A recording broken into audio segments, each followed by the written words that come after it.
Bonjour à tous, et on est très content avec l'ensemble de l'équipe du musée de vous retrouver, et en particulier les enfants, pour ce premier rendez-vous du musée dans mon canapé.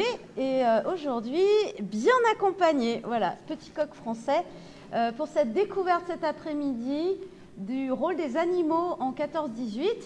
Bah écoutez, c'est pas plus simple que ça, on y va. Allez, c'est parti, je vous emmène. Voilà, à la découverte de certains de ces animaux qui ont eu un rôle à jouer ou une symbolique pendant la Grande Guerre.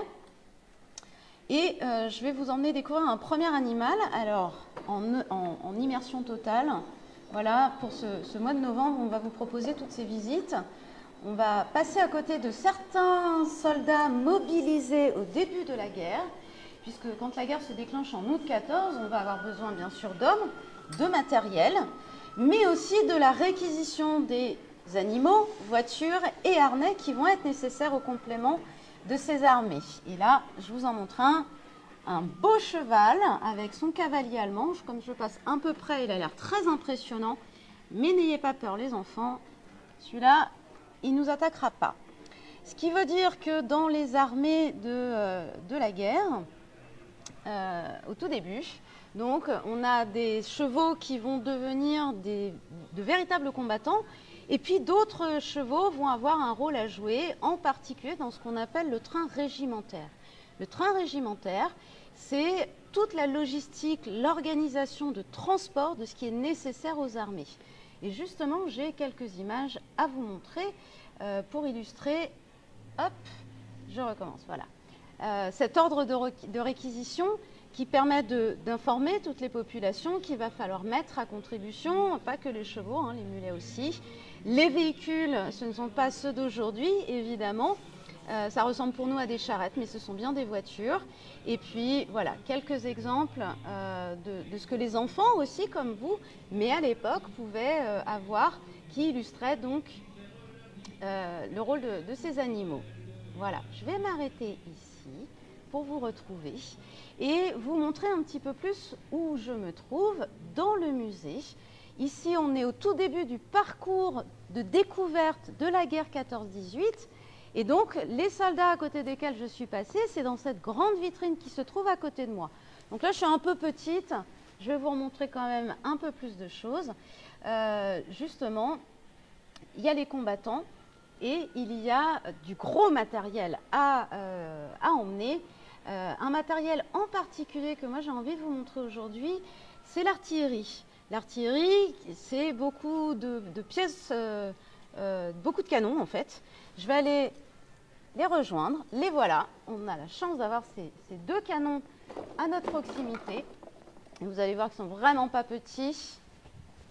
Voilà. Quand je suis à côté, on se rend compte qu'un soldat de l'époque, qui fait à peu près ma taille, peut-être un peu plus grand, quand il est à côté d'une pièce comme celle-là, comme ces deux-là, ces deux canons, forcément, ce n'est pas les hommes qui vont devoir les tirer à bout de bras pour les transporter. Il faut se déplacer relativement vite en début de guerre. Le canon qui est vert et qui est à ma droite, donc sur votre écran à votre gauche, c'est le canon allemand qu'on appelle le canon de 77 mm. Ce n'est pas compliqué à comprendre, 77 mm. C'est la taille des obus qui vont sortir par la bouche du canon ici, par l'avant. Et puis le gris, qui est de l'autre côté, c'est le canon français, le canon de 75 mm. Ce chiffre, vraiment, c'est ce qui vous permet de comprendre la taille des obus, ces armes explosives qui vont faire énormément de dégâts dès le début de la guerre. Des dégâts du côté des hommes et malheureusement du côté des animaux, des chevaux. On utilisait également les bœufs pour transporter ces pièces. Ces pièces, elles font à peu près 1 tonne, 1000 kilos. Donc c'est relativement lourd. Et donc, avec le canon de 75 à l'intérieur du musée, vous voyez que les portes sont fermées, mais aujourd'hui, vous pouvez quand même en voir une partie. Il y a ce qu'on appelle un avant-train.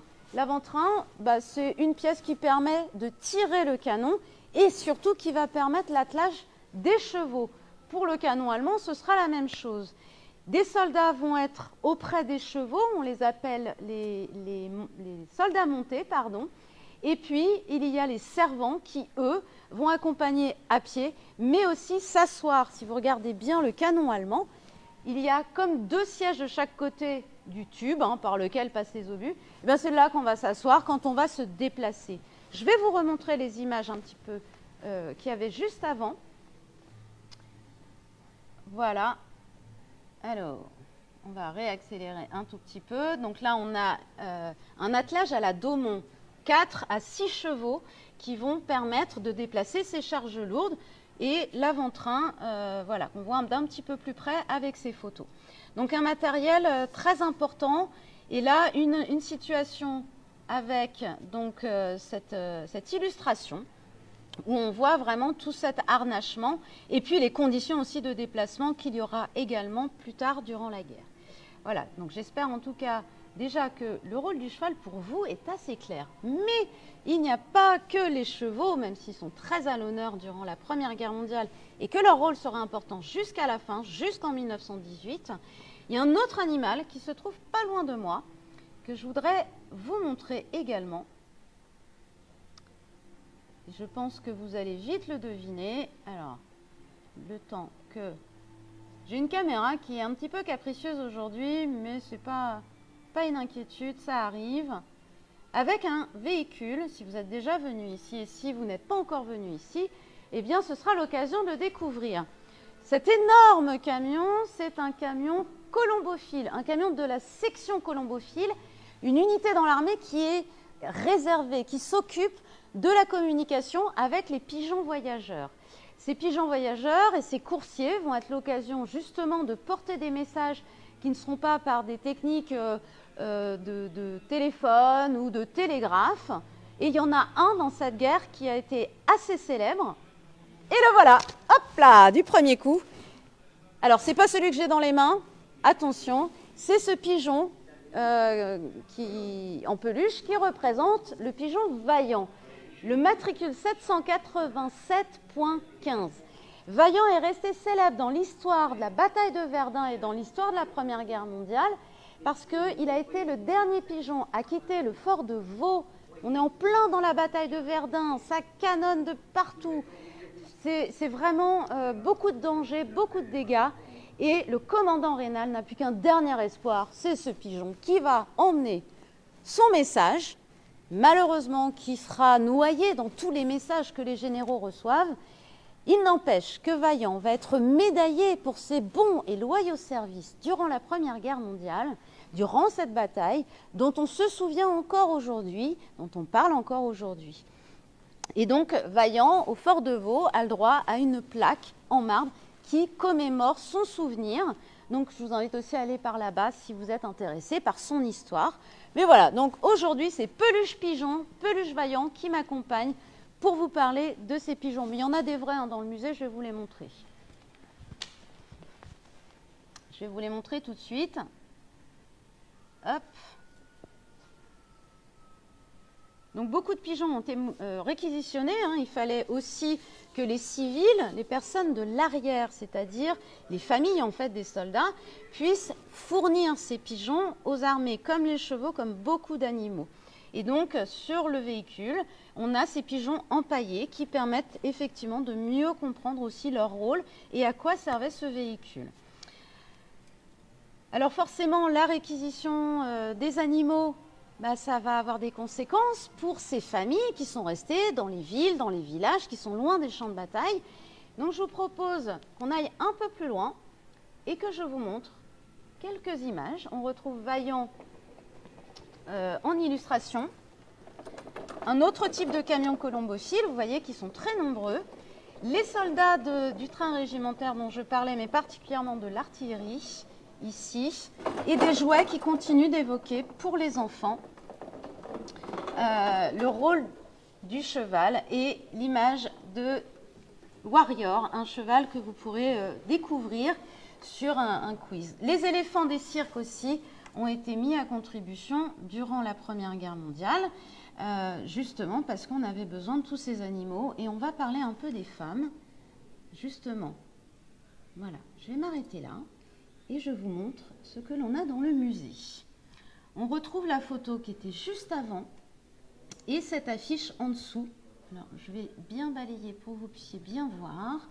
L'affiche, elle est américaine et la photo a été faite par un artiste qui s'appelle Tournassou et qui a travaillé pour l'armée, qui faisait de très très belles photos aussi pendant la guerre pour illustrer tout simplement ce qui se passait. Nous, on va se concentrer sur cette affiche qui est plus en couleur, qu'on trouve peut-être plus facile à comprendre. On retrouve ces trois femmes qui sont en train de labourer un champ. On a remis de la couleur pour leurs vêtements. Il y a les messages aussi qui s'adressent aux Américains. Mais finalement, ce que cette affiche nous permet de comprendre, c'est qu'en réquisitionnant les animaux, les chevaux, les bœufs, les ânes, qui étaient ces animaux de trait aussi, beaucoup dans les campagnes françaises, les femmes, quand on va les appeler à aider le pays parce que la guerre se déclenche, parce que les hommes sont partis, on va leur demander d'assurer la moisson. On va leur demander ensuite d'assurer les vendanges. Quand on leur dit ça, on est persuadé que la guerre sera courte. Cette affiche-là, elle date de 1918 et elle nous montre des femmes françaises.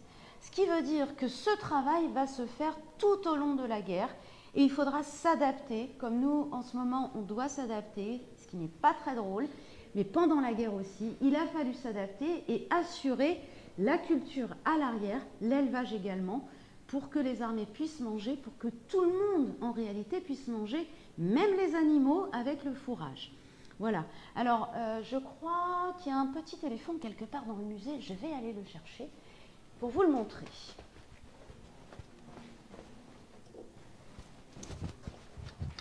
Voilà. C'est pas une peluche, c'est une petite statuette. Cette petite statuette, c'est vraiment pour rendre un petit hommage à ces éléphants du cirque qui ont été mis à contribution pour de gros travaux, transport du bois, pour labourer des champs également, parce qu'il fallait des animaux qui aient la force. Donc moi, j'ai ramené un petit éléphant, voilà, tout simplement, pour reparler de Jenny l'éléphante. Et puis, on va continuer avec encore d'autres animaux, et on continue. Alors, surtout, si vous avez des questions, n'hésitez pas, parce qu'il y a les femmes de l'ombre qui m'accompagnent et qui vont pouvoir justement me donner vos questions. Alors, le temps que je me déplace, vous voyez qu'il y a plein de choses autour de moi à découvrir. Il y a aussi les tranchées. Donc, dans les tranchées, il se passe beaucoup de choses. Il faut s'adapter durant cette guerre. Il y a des animaux qui sont présents déjà. Il y en a des grands, il y en a des petits. Moi, je vous y emmène. Et encore une fois, je vous propose quelques images. Le temps de m'y rendre. Alors les rats, évidemment, on déteste, mais vous voyez qu'il y a des moments de tendresse également durant cette guerre. Des animaux qui ont pu être utiles aussi, pas que moralement. Je vais vous reparler de ces animaux, bien évidemment.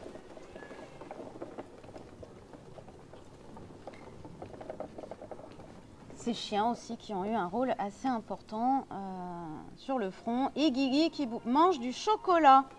Voilà. Le cochon Guigui. Des animaux assez étonnants et les photos, les cartes postales nous permettent du coup de tout simplement de se rendre compte que la vie des tranchées, elle nécessitait aussi cette présence. Voilà, je m'arrête et je vous retrouve face à ce décor de tranchées.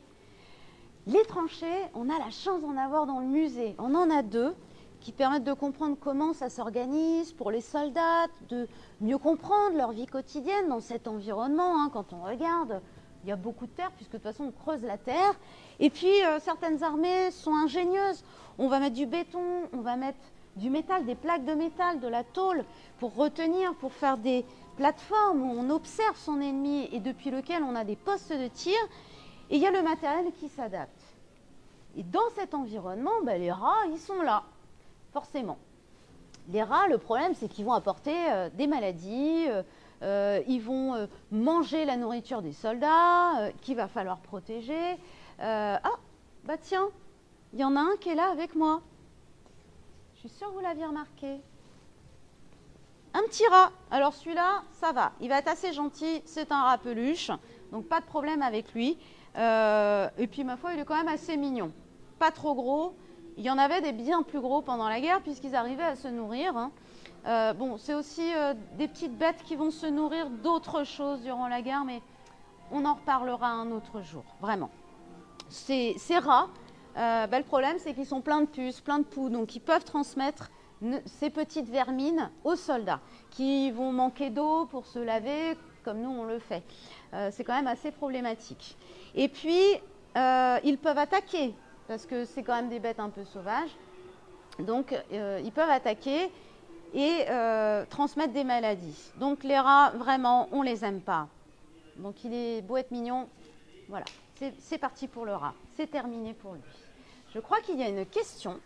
Alors je vous propose du coup, hop, je vous propose de répondre à vos questions. Et je vais me rapprocher pour aussi aller vous parler d'autre chose ensuite. On a une question de Sandy. Combien d'animaux a été utilisé pendant la Grande Guerre mondiale, pendant la Première Guerre mondiale? Alors, combien d'animaux ont été utilisés pendant la Première Guerre mondiale? Il me semble que le chiffre qui est souvent donné, c'est 14 millions d'animaux qui ont été sacrifiés pendant cette guerre. Il y a des monuments plus ou moins importants aussi qui sont là pour rappeler cette histoire de ce rôle qui n'est pas du tout négligeable pendant la guerre, qui est important, hein, là on commence à s'en rendre compte, alors pas les rats, hein, mais plutôt les animaux utiles comme les chiens, les images que vous avez vues, les deux photos de chiens que vous avez vues, il y en a un qui est estafette, donc porteur de messages, et puis l'autre qui avait son petit bandeau avec la Croix-Rouge, les chiens infirmiers qui vont être très présents aussi dans les services de santé. Donc je pense qu'il faut retenir à peu près 14 millions. Les chiffres, c'est toujours quelque chose de délicat, donc je préfère vous dire de l'à peu près. Voilà. Une question de Loïc. Quel est l'ensemble des rôles remplis par les chiens lors du conflit? Alors, le rôle des chiens pendant la guerre 14-18, il est multiple. Je vous ai dit, hein, les chiens estafettes, ceux qui vont porter des messages dans ces tranchées, dans la zone de front, hein, plus largement, pas forcément que dans les tranchées. Il y a donc les chiens dans les services de santé pour aider les ambulanciers, les brancardiers à trouver les victimes, à les secourir. Et puis, il va aussi y avoir, et c'est une particularité que moi j'ai trouvée dans l'armée belge, c'est du transport de petite artillerie, on va dire d'armes, comme les mitrailleuses par exemple, qui sont quand même assez lourdes, du transport d'armes, du transport, plus simplement, donc des chiens quand même de bonne taille, qui ont suffisamment de force pour transporter comme ça voilà, des armes et faire du coup à leur manière du ravitaillement. Il y a dû y avoir d'autres rôles plus ponctuellement. J'ai pas d'anecdote là à vous raconter et en même temps, je pense à un chien américain qui est resté célèbre et qui a été rendu encore plus célèbre dernièrement, c'est Stubby. Et Stubby qui avait un joli petit manteau médaillé. Mais voilà, aujourd'hui, je voulais vous parler aussi d'autres animaux. J'espère, Loïc, en tout cas, que j'ai répondu à votre question. Donc, comme il n'y a pas d'autres questions, on va continuer. Je vois que Laura est resté tout seul. Il doit être triste que, voilà, on le laisse du côté des tranchées, mais en même temps, c'est l'endroit qu'il aime. Allez, c'est reparti. Je vous emmène un peu plus loin parce que les animaux, ce n'est pas que les animaux qui servent durant cette guerre. Je vous emmène plutôt en pleine mer. Hop. Alors, en pleine mer, bien évidemment, il y a les navires de guerre qui vont être de différents types. Là, on voit des soldats. Hop, je suis désolée, ça fait un peu de bruit. Les soldats, donc, qui sont sur des navires et qui avaient des mascottes pour certains. Voilà, donc, comme un jour, on m'a dit que les cochons étaient mignons, je vais aussi vous parler d'un petit cochon. Enfin, il n'était pas si petit. Il y a quelques obstacles sur mon passage, donc ne vous inquiétez pas pour le bruit. Voilà, il y a aussi eu les sous-marins pour la guerre en mer. Ça, c'est simplement pour vous rappeler ce qu'il se passe. Et le fameux cochon, Tirpitz. Alors, Tirpitz, c'est un cochon qui effectivement était une mascotte sur le navire de l'armée britannique, le Glasgow. Et donc, il va être quand même ramené à terre. Et la photo que j'ai choisie, peut-être vous fait un peu peur ou vous étonne. Tirpitz, on ne voulait pas oublier ce qui lui était arrivé. Et du coup, on a décidé de le naturaliser, d'en garder une partie, sa tête. Et longtemps, il a été exposé dans les salles du musée à Londres, le musée de l'armée de Londres, l'Imperial War Museum. Je suis désolée pour l'accent anglais, mais voilà. Alors je me suis déplacée quand même vers d'autres objets qui rappellent la guerre en mer. Il y a vraiment beaucoup de choses à découvrir au musée. On a vraiment hâte de réouvrir les portes. Une mine sous-marine ici qui a été découpée, qui nous permet de comprendre sa structure, et puis des maquettes de bateaux qui se trouvent derrière moi. Et c'est là où les animaux aussi peuvent être présents, parce que les maquettes qui sont là nous permettent de comprendre déjà l'évolution des navires de guerre. Et parmi ces navires de guerre, il y a un croiseur français qui s'appelait le Requin. Alors pourquoi ce nom-là finalement? Bon, c'est peut-être pas le plus important, mais on pourrait imaginer une histoire où ce croiseur, ce super bateau de guerre, devait peut-être faire peur rien que par son nom, parce que les requins, quand même, les dents de la mer, le requin qui attaque, mais là c'était une attaque assez différente. Je vais me rapprocher pour vous en montrer un. Justement, c'est aussi pour que vous compreniez, petits et grands, que durant la Première Guerre mondiale, quand on parle des animaux, bah, c'est du vocabulaire, ce sont des noms. Là, c'est le Waldeck-Rousseau, un navire, une maquette de navire magnifique. Et puis, à côté se trouve, hop, j'espère qu'avec les reflets, ça va pour vous. N'hésitez pas à le mettre en commentaire, hein, si ça vous plaît, likez, tout ça. Donc là, un sous-marin qui s'appelle le Diane. Et là, bah, j'ai envie simplement de faire un petit clin d'œil à une de mes collègues médiatrices aussi, que vous retrouverez très bientôt pour une super visite aussi. Elle s'appelle Diane. Ce n'est pas un sous-marin, c'est une super médiatrice, voilà, qui vous prépare aussi ces petites surprises. Et pour finir, le Danton qui a coulé, si je me souviens bien, mais sinon c'est pas grave, vous me redirez, vous m'aiderez, qui a coulé du côté des côtes italiennes, qui est par 200 mètres de fond, avec encore un peu de l'équipage à bord, son matériel. C'est compliqué d'aller, pas le récupérer, mais en tout cas, il faut un matériel aujourd'hui de pointe pour pouvoir aller l'étudier de plus près. Voilà. Alors, je regarde un peu vos commentaires. Bonjour, les pigeons voyageurs pouvaient effectuer jusqu'à combien de kilomètres, s'il vous plaît? La question d'Aurélie. Alors, Aurélie, je suis juste pas très éclairée, je ne suis pas sûre que vous voyez bien mon visage. Aurélie, pour les pigeons voyageurs, ils pouvaient en moyenne parcourir une trentaine, quarantaine de kilomètres par jour. Donc c'est quand même aussi une distance assez importante, hein, pour eux. Ces pigeons donc qui permettent de courir de longues distances et donc de porter ces messages. C'est pour cela qu'on va s'appuyer sur eux. Et puis là, je vais faire encore un autre clin d'œil, parce que vraiment, on aime bien les gens avec qui on travaille, qu'ils soient à l'extérieur ou à l'intérieur du musée. C'est le Mont Valérien, qui est encore une unité de colombophilie de l'armée française, le colombier militaire du Mont Valérien.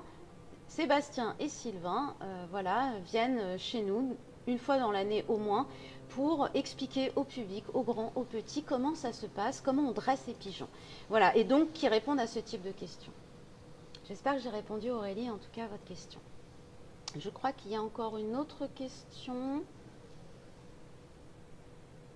Comment ça marche la torpille? Alors, le torpille, je ne suis pas une spécialiste, hein, des sous-marins et des navires, mais c'est des principes à peu près comme pour un canon de 75 ou de 77 que je vous ai montré tout à l'heure. Une torpille, elle va passer dans un espèce de tuyau, il y a des déclencheurs, et surtout comme on est dans l'eau, il faut une puissance assez importante, une propulsion assez importante. Et donc la torpille est équipée d'un système d'aileron à l'arrière aussi, pour pouvoir évoluer plus vite dans l'eau, parce que dans l'air, forcément, hein, c'est pas la même chose. Une question encore sur les pigeons de Lewis. Comment faisaient les pigeons pour connaître leur destination? Ah, alors c'est là que Sylvain et Sébastien du Colombier militaire seraient tellement plus adaptés pour répondre à ces questions, parce que eux le font aussi très régulièrement. Moi, ce que je sais, en tout cas, c'est que ces pigeons sont dressés pour parcourir les distances, et donc pour être lâchés surtout d'un endroit et chercher à revenir du coup dans ce qu'on va appeler chez eux. Et ce sont ces camions colombophiles, motorisés ou pas, hein, d'ailleurs, puisque je repars un peu des chevaux, mais les chevaux qui ne les aiment pas, ces chevaux transportaient aussi des véhicules où on avait les pigeons voyageurs. Donc on les dresse. Dès qu'ils sont petits, on les entraîne. Comme, c'est ce que je dis souvent, si vous avez un chien ou un chat à la maison et que vous cherchez à lui apprendre à obéir aux ordres ou à faire quelque chose, bah vous allez l'entraîner. Et dès petit, vous allez lui donner des récompenses. Les pigeons voyageurs, c'était de mettre de la nourriture généralement sur le dessus, hein, sur le toit des véhicules colombophiles. Voilà. Ah, Valentin se demande comment Vaillant est mort. Vaillant, selon l'histoire, en tout cas qui est racontée, est mort de fatigue. Ça, c'est ce qui est raconté. Voilà.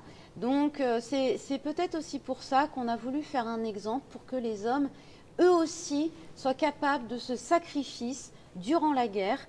Alors, Vaillant a été quand même conservé et c'est le le colombier militaire qui l'a et qui permet aussi de le montrer, de raconter à nous, encore une fois, son histoire. Voilà, donc Valentin, j'espère que tu en sais un peu plus sur Vaillant à présent.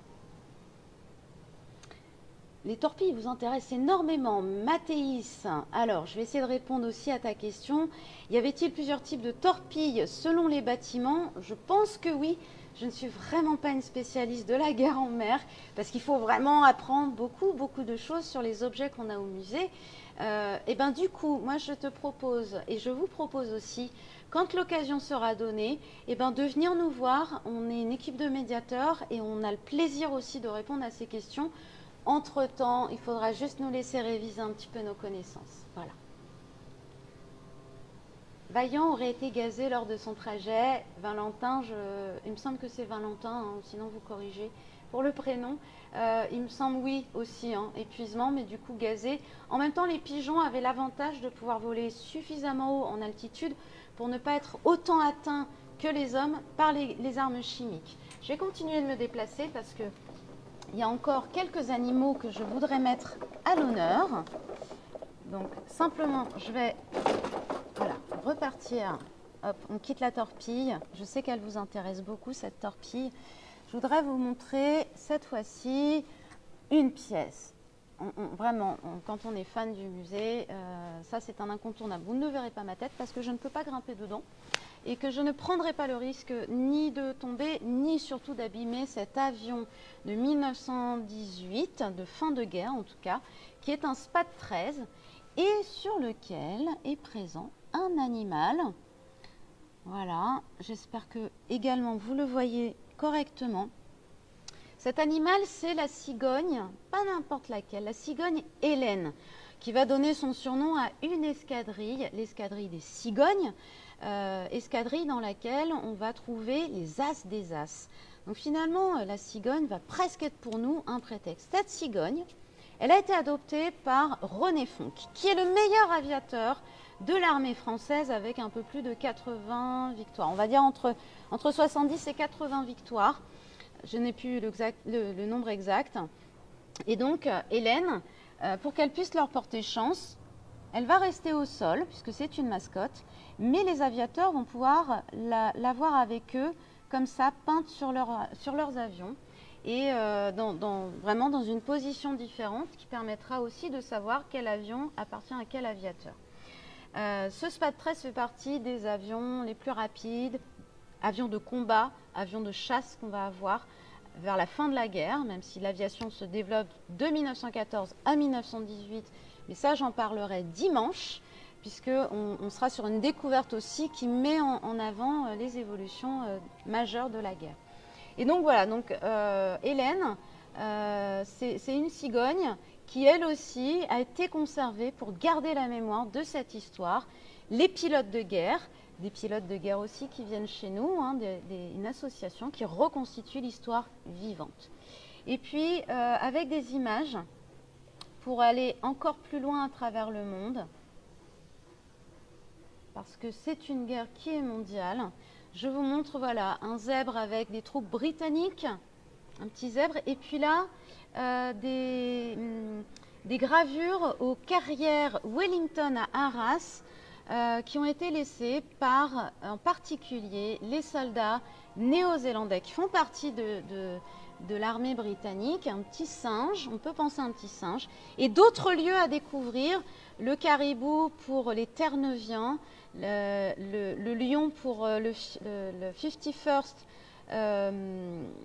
troupe écossaise, je suis désolée pour le nom, je ne voulais pas l'écorcher, et puis un lieu qui, là je n'ai pas la photo de Jack et Nancy, qui étaient des mascottes des troupes sud-africaines, un monument magnifique aussi à découvrir et qui permet du coup, avec le musée de la Grande Guerre, de mieux comprendre, là on est dans la Somme, de comprendre cette guerre. Voilà, donc pour découvrir l'histoire de Jack et Nancy, tout simplement, il faut aller un peu plus sur les routes de France. Quand on est passionné, on le fait. Et puis quand on est curieux aussi, on peut le faire une fois, deux fois, de temps en temps. Voilà, alors, si vous regardez bien, je vais tourner ma caméra, voilà, vous découvrez d'autres soldats. Je vais même m'en rapprocher. Alors, ça va un tout petit peu trembler. Voilà. On arrive sur la fin de la guerre et on a donc d'autres armées qui ont rejoint cette guerre. En particulier, je vais me décaler, les premiers soldats qui sont juste là, en camouflage, bien équipés. Les soldats qui viennent de l'autre côté de l'Atlantique et qui, eux, ont aussi un super oiseau. Je crois qu'il arrive d'ailleurs. Hop, le voilà. Et oui, et oui, et oui. C'est le pigargue, on le prend tous pour un aigle. Ce n'est pas un aigle, c'est un rapace, oui, mais qui s'appelle le pigargue. Alors souvent, on croit que c'est un aigle à tête blanche. Vous l'appellerez bien comme vous voudrez.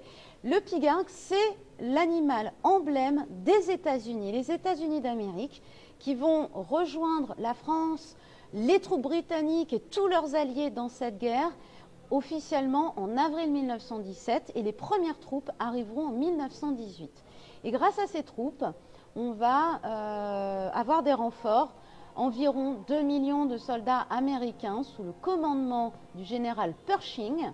Ils vont arriver dans les ports du Havre, dans le port de Rouen, ils vont arriver à Boulogne-sur-Mer, ils vont arriver dans les ports français. Ça ne vous rappellerait pas un peu une histoire de débarquement en Normandie? On fera ça une prochaine fois et dans un autre musée.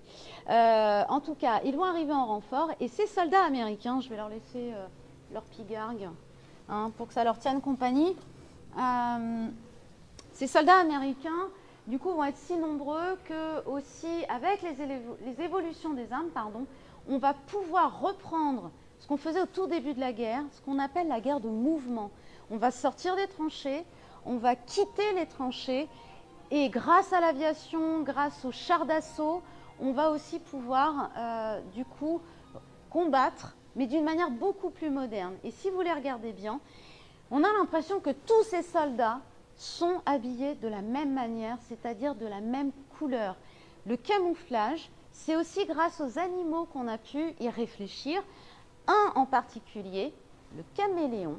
Alors eux ne sont pas complètement des caméléons, mais le caméléon, c'est le nom de ce reptile, de cette espèce de lézard qui se protège en changeant un peu de couleur dans la nature, eh bien, va devenir le surnom des camoufleurs de la section française de camouflage de l'armée française. Et ça à partir de 1915. De 1915 à 1918, le camouflage va beaucoup se développer et on va se retrouver avec des armées très modernes par rapport à ce qu'on avait en 1914.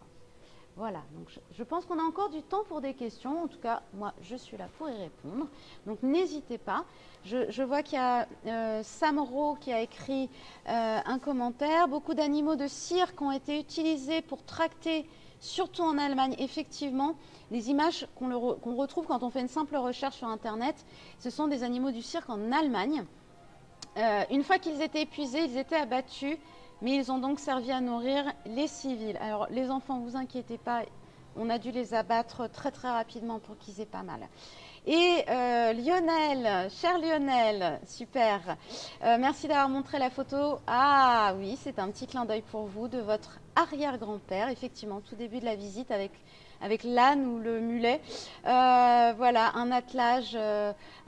Donc ouais, j'ai eu le droit d'avoir cette photo et de l'utiliser et c'était un petit clin d'œil pour vous. Voilà. Alors non, en juin 1917. Raphaël, je ne sais pas à quelle question vous venez apporter une correction par rapport à ce que j'ai dit, mais il n'y a pas de souci. En tout cas, voilà. Si vous avez encore des questions, on prendra le temps de toute façon d'y répondre. N'hésitez pas de continuer de poser vos questions. Et puis, on vous donne un rendez-vous. N'oubliez pas le programme, le mercredi pour les enfants en particulier. Et non, j'ai quand même oublié un animal qui est hyper important. Et je crois qu'il arrive en volant vers moi. Voilà. Allez, un petit dernier, mais oui, c'est très important parce que ça fait partie du rôle du musée, des ambassadeurs du musée, les amis, la Société des Amis du Musée aussi qui nous accompagne depuis les débuts pour transmettre, pour faire vivre l'histoire, les reconstituteurs historiques, les passionnés, tous les visiteurs. En fait, on est tous ensemble dans le même bateau pour ne pas oublier ça. Voilà, ce petit oiseau tout blanc, la colombe qui encore aujourd'hui est un symbole de paix et vraiment les enfants, grands et petits, parce qu'il faut garder un peu son âme d'enfant. À tous, en tout cas, chez nous c'est important aussi de transmettre la mémoire à travers cet animal de paix. On est sorti de la Première Guerre mondiale en l'appelant la der des der, la dernière des dernières. Plus jamais ça, on essaye de tirer la leçon, on essaye de construire un monde en paix avec la Société des Nations, avec plein de choses qu'on va essayer de mettre en place. Bon, ça n'a pas forcément bien réussi, mais nous, aujourd'hui, plus de 100 ans après, on sait que c'est pas facile. Mais voilà, visiter un musée, c'est apprendre des choses et puis peut-être aussi d'en retenir une petite leçon. Donc, cette petite colombe, non, je vais la garder avec moi. Et puis, je crois qu'il y a encore une question. De Timéo, 10 ans, quand l'Allemagne a utilisé le casque Stalem?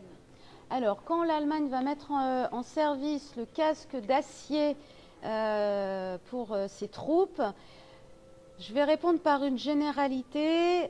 Les armées françaises, britanniques et allemandes vont à peu près en même temps mettre des casques en métal, effectivement, en service, le temps de les fabriquer, le temps de les concevoir, de les fabriquer. Alors, heureusement, notre petite colombe n'en a pas parce qu'elle n'est pas censée en avoir besoin. Ces casques en métal vont être fabriqués puis distribués. Alors moi, je vous pose la question, qui a fabriqué ces casques pendant la guerre, du coup? Ce sont les femmes, ce sont les civils. Il n'y avait pas que des femmes, hein, bien évidemment, mais ce sont les femmes. Là aussi, pour plus en découvrir sur le rôle des femmes pendant la Grande Guerre, ce sera avec Mathieu, le 15 novembre. Voilà, pour découvrir un peu plus ce qu'a été l'engagement des civils, mais des femmes en particulier, le bouleversement que ça a apporté, avec ou sans la colombe, hein, d'ailleurs, parce que vous voyez, je ne veux pas la lâcher. Je vais juste m'assurer de savoir s'il y a une dernière question. Je vois que non. Il y a Sam qui nous donne une précision sur le casque allemand qui est distribué à partir du 22 février 1917, le lendemain du premier jour de Verdun. Mais Verdun est en 1916, donc voilà, je ne suis pas sûre de bien comprendre. Les Allemands les auront tous à partir de juin 1916 en tout cas. Voilà, merci beaucoup. Une question de Loredana pour Lewis. Y avait-il des parachutistes pendant la Première Guerre mondiale? Je suis désolée, mais il faudra venir me revoir ou voir mes collègues qui peut-être, eux, ont déjà la réponse. Mais alors là, j'avoue, je ne connais pas la réponse. Je préfère ne pas dire de bêtises. Voilà. Donc, je n'ai plus qu'à vous remercier encore une fois pour ce premier rendez-vous du musée dans mon canapé. La petite colombe, je vais la garder avec moi précieusement. Et puis, on parle de plein d'autres choses tout au long de ces rendez-vous du mois de novembre. Et bien évidemment, bon courage à tous aussi dans cette période où il faut encore une fois s'adapter. Mais vous voyez qu'on est capable de faire pas mal de choses. À très bientôt!